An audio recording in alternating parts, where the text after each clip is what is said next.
15 mars 2022. Tout d'abord, la couleur du temps sur Bamako et environ 26 degrés ce matin. C'est un mardi bien ensoleillé dans l'ensemble. Humidité 18%, du vent 14 km à l'heure. Et attention, attention, il fera chaud, très chaud aujourd'hui. La maximale attendue est de 40 degrés. Mesdames et messieurs, à la une de cette édition, les marques maliennes sont célébrées depuis hier. Une initiative du Centre malien pour la propriété industrielle CEMAPI qui vise à promouvoir les Made in Mali sous toutes ses formes et inciter les Maliens au consommer local. Nous ferons le point dès le début de ce journal avec Salma Tandao. À la une également, les Maliennes à New York pour faire entendre leur voix à la 66e session annuelle de la Commission de la condition de la femme. Pour cette édition, égalité des sexes et autonomisation sont les maîtres mots. L'actualité internationale au menu et c'est l'affaire de Batraoré. Il est là avec moi dans ce studio. Bonjour Batraoré. Bonjour Cyril Damélé. De quoi va-t-on parler ce matin? Au menu de la page Inter ce matin, nous serons d'abord au Sénégal pour parler de cette nouvelle opération militaire en Casamance.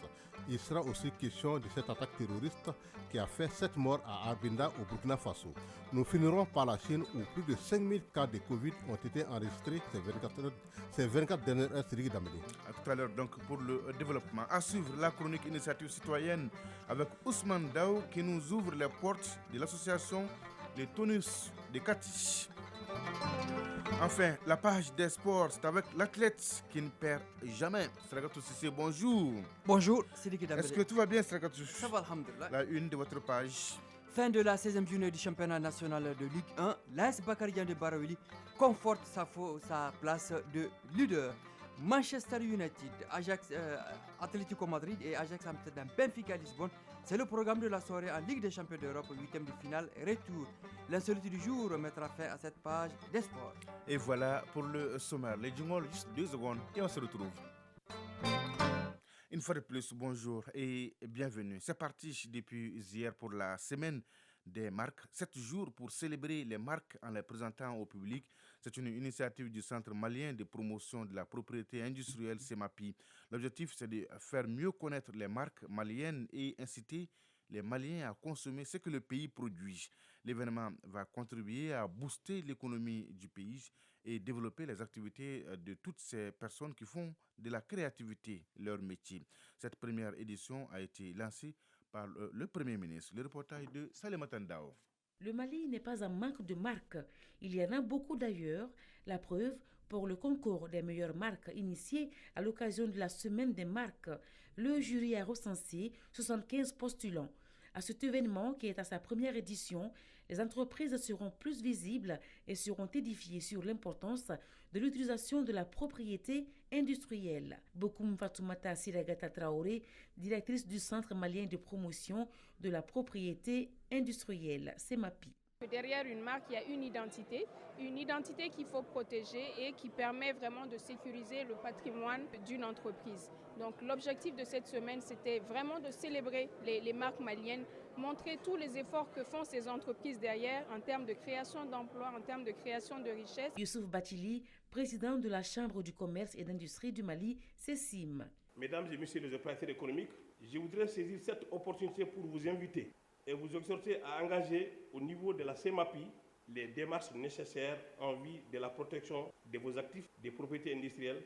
Cela avec un objectif, entre autres, de vous prévenir des risques et dangers de contrefaçon, de la piraterie et de pratiques de concurrence déloyale. Une marque compétitive, un outil de conquête de marché. C'est le thème de cette première édition. Mahmoud Ould Mohamed, ministre de l'Industrie et du Commerce. La semaine sera marquée notamment par la compétition et l'exposition des marques dans les grandes artères de la capitale.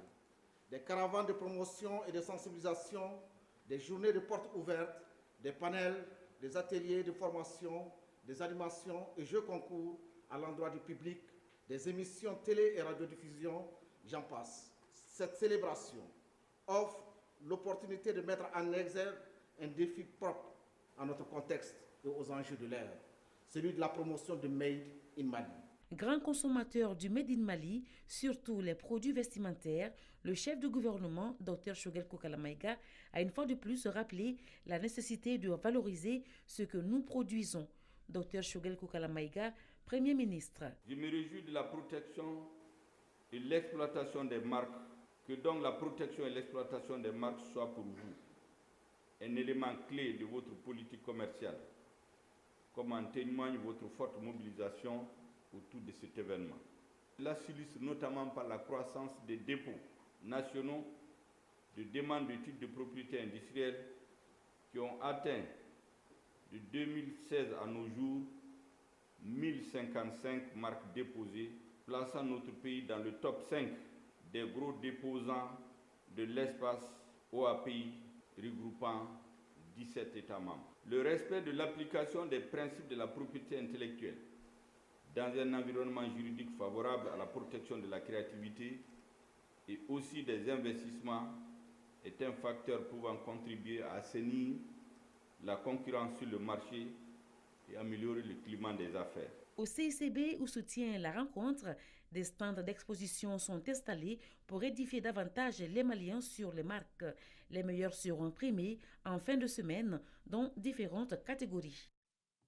Sur autre plan, bientôt une nouvelle filière de formation au sein de l'Université des sciences, des techniques et des technologies de Bamako, USTTB. Il s'agit de la filière sur la gestion des risques de catastrophes, GRC. La formation sera sanctionnée par un master. C'est un projet qui permettra d'acquérir des connaissances académiques et de sensibiliser sur les risques et catastrophes. La signature de convention tripartite de partenariat entre l'USTTB, la Direction générale de la protection civile et l'école de maintien de la paix à l'UNBLNB a eu lieu hier ici à Bamako. C'était en présence de 3 membres du gouvernement ainsi que notre reporter Mohamed Kayantao. Ce nouveau partenariat sur la mise en place des masters en gestion des risques de catastrophes permet de réduire les risques de catastrophes et développer une culture de résilience des communautés. L'initiative du ministère de la Sécurité et de la Protection civile se tient dans un contexte marqué par les inondations, les sécheresses, les vents violents et les conflits armés en Afrique et au Mali. Cette signature de convention de partenariat entre l'USTTB, la Direction générale de la protection civile et l'école de maintien de la paix à l'Union-Blandenbe est donc un pas important pour la formation et la contribution au développement des ressources humaines. Modibo Kone, ministre de l'Environnement, de l'Assainissement et du Développement durable. Ce projet financé par le Fonds vert pour le climat et la Banque mondiale est d'un apport significatif dans le cadre de la mise en œuvre de la contribution déterminée au niveau national, accord de Paris sur le climat et de la stratégie nationale d'adaptation au changement climatique. Professeur Amadou Keïta, ministre de l'Enseignement supérieur de la recherche scientifique. Le renforcement des capacités de résilience des communautés vulnérables aux conséquences des catastrophes nécessite des ressources humaines appropriées. Conscient de la nécessité d'adapter l'enseignement universitaire aux besoins de la société pour contribuer à résoudre ces problèmes, le ministère de l'Enseignement supérieur de la recherche scientifique encourage la création de tels centres de recherche spécialisés qui contribueront à l'innovation de notre système universitaire. Le ministère en charge de la sécurité, qui est l'initiateur du projet, définit ses axes prioritaires. Daoud Ali Mohamedine, ministre de la Sécurité et de la Protection civile. Pour ce qui est des priorités numéro 2 et 3, à savoir améliorer la connaissance des risques et renforcer les systèmes d'alerte et instaurer une culture de la sécurité et de la résilience, la sensibilisation aux risques, le gouvernement du Mali vient de franchir un pas important dans la dématérialisation de ces indicateurs à travers ce projet de master en gestion des risques de catastrophe. Je voudrais ici saluer l'engagement d'un partenaire clé, la Banque mondiale, dont les ressources vont permettre le démarrage effectif du présent master à travers le projet de renforcement de la résilience climatique au Mali, Hydromed Mali. Pour le secrétaire général du ministère de la Défense et des anciens combattants, cette nouvelle filière devra permettre au Mali de disposer des cadres valables pour la gestion des catastrophes naturelles. Quant au directeur général de l'école de maintien de la paix à l'Union-Blandenbe, il trouve que ce partenariat renforce le rayonnement de la filière sur la scène nationale et internationale. Les différentes parties sont donc appelées à jouer leur partition pour la concrétisation du projet. Les femmes prennent la parole à New York, aux États-Unis. C'est à la faveur de la session annuelle 2022 de la Commission de la condition de la femme. Et c'est Madame le ministre de la promotion de la femme, de l'enfant et de la famille, à la tête d'une forte délégation qui porte la voix du Mali à cette 66e session.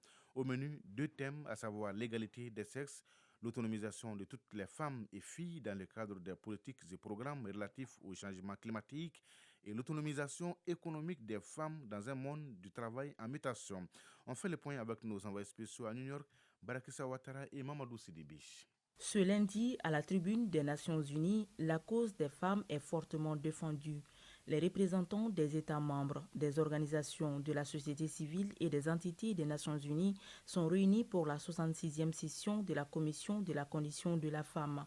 Cet organe intergouvernemental mondial dédié exclusivement à la promotion de l'égalité des sexes et à l'autonomisation des femmes met en lumière la situation réelle vécue par les femmes dans le monde entier. Matou Djoini, représentante permanente de l'Afrique du Sud auprès des Nations Unies. Les incidences négatives des changements climatiques ont des retombées sur l'ensemble de la société, mais en particulier sur les femmes et les filles, la pauvreté, la santé, leurs moyens de subsistance. Ces retombées sont les plus fortes pour les femmes et les filles rurales et autochtones. Je voudrais m'engager au nom de l'Afrique du Sud pour son appui et sa solidarité avec les femmes et les filles dans les zones de conflit, les femmes et les filles de l'Ukraine, les femmes et les filles de la Palestine, du Yémen, du Sahara occidental et partout dans le monde où les conflits continuent à faire rage. Cette année, la session aborde l'une des questions les plus pressantes. Il s'agit de la crise climatique, la pollution associée à la pandémie du Covid-19 ainsi que les répercussions des conflits armés dont les femmes et les filles sont les premières victimes. Antonio Guterres, secrétaire général des Nations Unies. Partout, ce sont les femmes et les filles qui font face aux plus grandes menaces et subissent les préjudices les plus graves. Partout, les femmes et les filles passent à l'action pour lutter contre les crises climatiques et environnementales. Et partout, les femmes et les filles continuent d'être largement exclues des lieux de prise de décision. Les femmes et les filles qui vivent dans les petites nations insulaires, les pays les moins avancés et les zones de conflit sont les plus touchés. Durant 2 semaines, les participants feront le point sur les progrès accomplis et s'accorderont sur les prochaines actions. Le Mali est représenté par sa ministre en charge de la promotion de la femme, Wadjidje Founé Coulibaly, qui se fera entendre mercredi sur la condition de la femme au Mali. New York, Barakissa Ouattara, Mamadou Sidibé pour l'ORTM. Vous suivez Mali Actualité, 7h13 à Kouria. À suivre l'actualité internationale avec Batra Ourish et la page des sports avec Sragato Sissi. Bonjour Batra Ourish. Bonjour Sirki Dambélé. Avec vous, l'actualité hors de nos frontières, direction le Sénégal, nouvelle opération militaire en Casamance. Oui, selon l'état-major de l'armée sénégalaise, l'objectif principal de cette opération est de démanteler et détruire les bases des factions MFDC de Salf Sadio situées le long de la frontière nord. Cela fait suite aux accrochages survenus le 24 janvier dernier entre des soldats sénégalais de la force CEDEAO en Gambie et des combattants du MFDC. Au Burkina, 7 personnes tuées dans une attaque. Oui, ces 7 personnes ont été tuées hier matin dans une attaque terroriste à Erbinda, dans la région du Sahel, au nord du Burkina Faso. 4 victimes sont des volontaires pour la défense de la patrie. Les 3 autres sont des civils, dont une femme. Cet incident intervient au lendemain d'une double attaque qui a fait 15 morts vers Dori, à une centaine de kilomètres à l'est d'Erbinda. En Centrafrique, Batraourish, Maxime Mokom, chef d'un groupe armé anti-Balaka, remis à la CPI. L'homme faisait l'objet d'un mandat d'arrêt secret émis contre lui par les juges de la CPI en décembre 2018. 3 mois plus tard, Maxime Mokom avait été nommé ministre du Désarmement malgré des accusations de crimes contre l'humanité et des crimes de guerre émis par le procureur.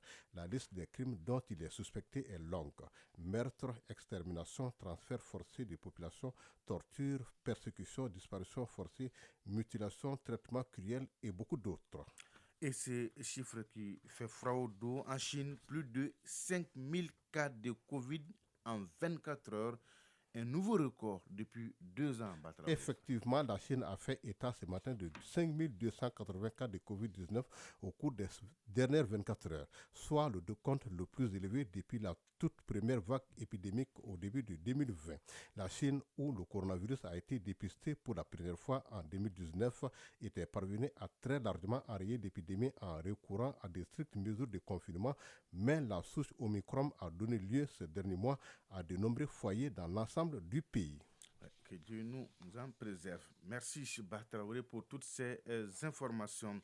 Bonjour Sragatou Sissi. Bonjour Sidiki Dambélé. Donnez-nous l'heure.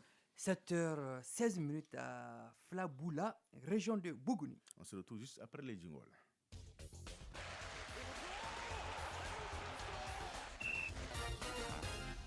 Commençons d'abord par le championnat de Ligue 1. Sergatou à une journée de la fin de la phase aller.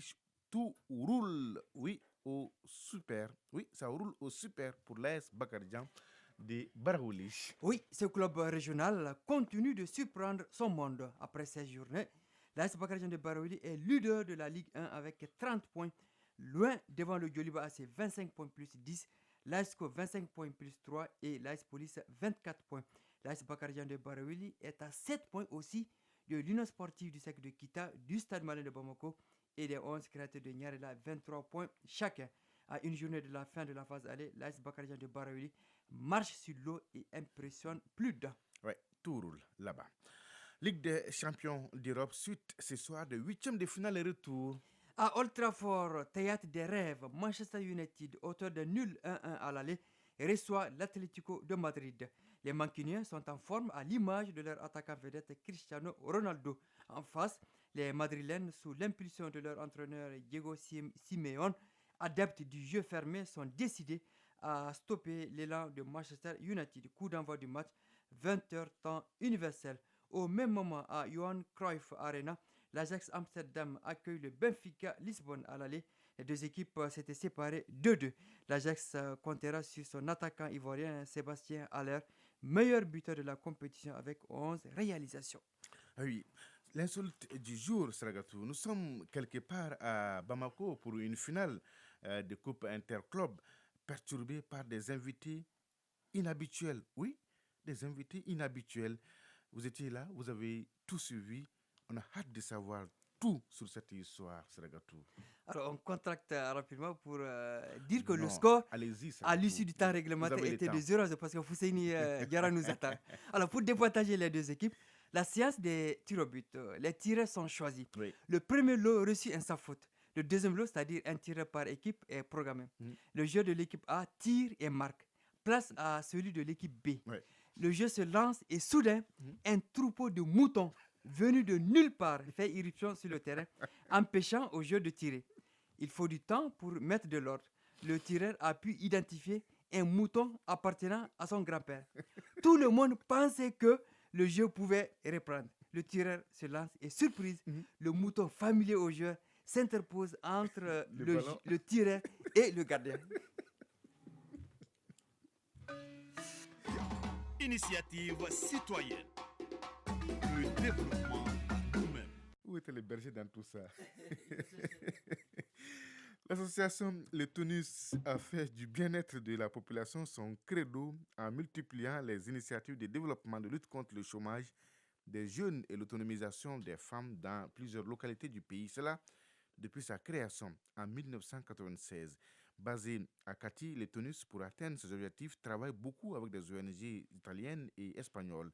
Ousmane Daou, dans la chronique Initiative citoyenne, nous ouvre les portes de l'association Le Tonus. Créée en 1996, l'association Le Tonus œuvre pour un développement multisectoriel et durable. Depuis sa création, elle s'est fixée comme vision un Mali où le bien-être est partagé par tous et contribue surtout à l'amélioration des conditions de vie des plus démunis. Amadou Sidibé, chargé des programmes de l'association Le Tonus. Développer des systèmes endogènes de mobilisation des épargnes locales susceptibles d'améliorer les capacités d'autofinancement des communautés de base, de mettre à la disposition des femmes les informations, formations, équipements et technologies nécessaires pour une amélioration de leurs conditions de vie et leur implication dans la gestion des affaires publiques. L'éducation, l'alphabétisation, la formation, la microfinance communautaire, la promotion féminine, genre, le plaidoyer lobbying, l'appui à la mise en œuvre de la décentralisation dans le cadre du renforcement de la citoyenneté et de la bonne gouvernance, la gestion des ressources naturelles, la protection de l'environnement, la lutte contre les changements climatiques, la sécurité alimentaire, l'agriculture durable, la promotion de l'emploi des jeunes, le renforcement des capacités de résilience des populations victimes des sinistres à travers notre participation aux activités du cluster sécurité alimentaire. Pour l'atteinte de ces objectifs, l'association a scellé des partenariats avec des ONG étrangères pour l'autonomisation des femmes, l'amélioration de la sécurité alimentaire et la lutte contre le chômage des jeunes dans plusieurs localités du pays. Amadou Sidibé, chargé des programmes de l'association Le Tonus. Nous pouvons citer la conservation et l'utilisation durable des ressources naturelles, l'intégration de la perspective du genre pour l'amélioration de la sécurité alimentaire au bénéfice de 2874 femmes et jeunes des 67 coopératives. Dans le cadre du partenariat avec l'ONG espagnole Conemun, nous avons aussi le projet de renforcement de l'autonomisation économique et sociale des 29 groupes de femmes cueilleuses et transformatrices de produits forestiers non lignés, les karités, les nérés et les baobabs, à améliorer les revenus de 1450 femmes. Nous avons aussi un projet d'appui à l'amélioration de la sécurité alimentaire, contribuer à l'amélioration de la sécurité alimentaire et nutritionnelle des populations les plus démunies. Le Tonus pilote aussi un projet actuellement du nom de Baraniriwa, c'est-à-dire en français Travail et Développement, est conjointement mis en œuvre par le Tonus et l'ONG italienne Tamat, et aussi l'accompagnement des jeunes par rapport à des métiers spécifiques tels que la plomberie et la menuiserie métallique. Basée à Kati, l'association Le Tonus intervient à Kita, Kai, Koulikoro, Sikasso et Ségou. Depuis 2 ans, elle travaille progressivement pour l'extension de ses activités dans d'autres localités du pays, notamment les régions du Nord, au bénéfice des populations au niveau village, cercle et commune. 7h22 à Zebala et à Moulobala. Nous sommes dans la région de Koutchala. C'est donc tout pour ce journal. Merci, grand merci à Batraourish et à Idrissa Damele qui m'ont aidé à la réalisation, aux opérations techniques Mokhtar Touré, présentation Sidiki Dambélé. Merci de votre fidélité et de tous vos soutiens. L'info continue sur votre chaîne. Tout de suite, la page météo, suivie des avis divers avec Foussé Nidjara. Et à 13h, vous avez rendez-vous avec Idrissa Kamara pour la 2e édition du journal. La pensée du jour signée Azedine Alouchouch. Le plus beau des chemins est celui qui vous conduit vers vous-même. Oui, le plus beau des chemins est celui qui vous conduit vers vous-même. Mesdames et messieurs, prenez soin de vous et des autres. Excellente journée de mardi à toutes et à tous. Au revoir.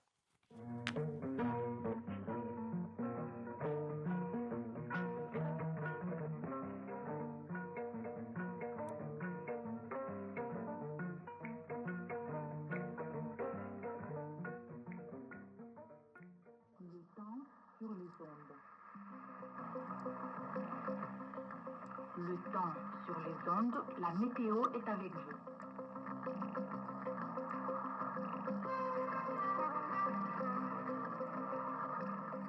Chers auditeurs, bonjour et bienvenue à cette page météo qui vous est présentée